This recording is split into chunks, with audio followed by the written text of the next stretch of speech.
దుగునేలి గ్రామ సర్పంచ్ నేను తెలియజే విషయం ఏమిటంటే, ఈరోజు మా ఊరికి ఒక గుర్తు తెలియని వ్యక్తి, మతిస్థిమితం లేని వ్యక్తి ఉదయం 11 గంటలకు మా గ్రామానికి రావడం జరిగింది. అదే విధంగా వచ్చి పిల్లల్ని ఎంటబడడం, ఇల్లు లెక్కడం, ఈ చేతిలో కట్టెలు పట్టుకోవడం, రాళ్ళు పట్టుకోవడం, పిల్లల మీద ప్రజల మీద విసిరేయడం, మా గ్రామ ప్రజలందరూ ఆందోళనకు గురై మేము సర్పంచ్గా నేను బాధ్యత తీసుకొని మా మండల పిఎస్ ఎస్ఐ గారికి ఫోన్ చేసి రవీంద్ర సార్ గారు నలుగురిని కానిస్టేబుల్ పంపించి మాకు సహకరించడం జరిగింది. అదే విధంగా వాళ్ళని ఇతన్ని క్యాండిడేట్ ని పట్టుకొని గ్రామ ప్రజల సమక్షంలో పట్టుకొని చోటపల్లి ఏరియా అయినా ఇక్కడికి మేము ఒక వెహికల్ మీద తీసుకొని మా కానిస్టేబుల్ గారి సహకారంతో మేము తీసుకొని వచ్చి ఒప్పచెప్పడం జరుగుతుంది.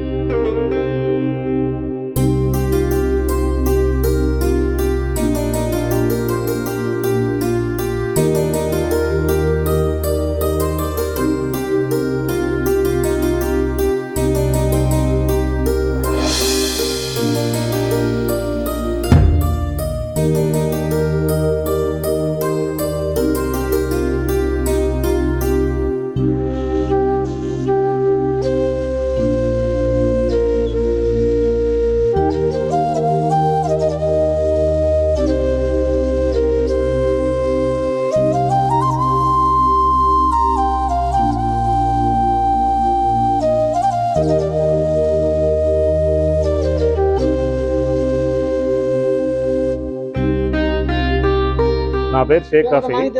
నేను కటంగూరు కానిస్టేబుల్ని, కటంగూరు పిఎస్ లో పనిచేస్తాను. అయితే మేము బయట ఫైనల్ డ్యూటీలో ఉన్నప్పుడు సార్ కాల్ చేసి దుగునెల్లిలో ఒక మతస్థితం లేని వ్యక్తి వచ్చి ఇట్లా హల్చల్ చేసిండు, లేడీస్ ని కొడుతున్నారు అని చెప్పి కాల్ చేసిండు. మీరు కొంచెం ఇమీడియట్ గా వెళ్ళి అతన్ని పట్టుబడి చేయండి అంటే మేము వెళ్ళి సర్పంచ్ గారు ఫోన్ చేసి, అంతా సర్పంచ్ గారు కూడా ఫోన్ చేసిండు. సర్పంచ్ గారు చేయగానే అక్కడికి వెళ్ళి ఈయన పట్టుకొని ఇక్కడ తీసుకురావడం జరిగింది.